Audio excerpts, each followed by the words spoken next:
For you to install Skype on iPhone, you will need to go to the App Store.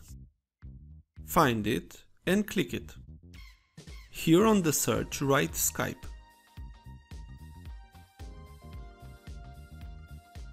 On the app, tap on Get.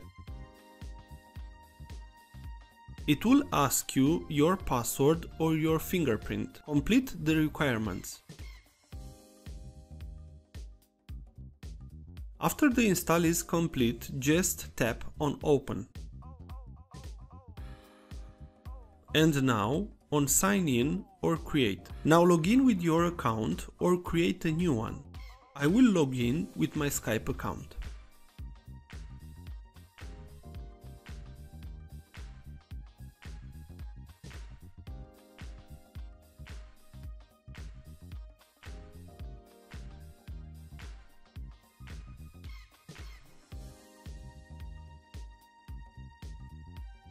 Choose a theme. And now tap on Continue.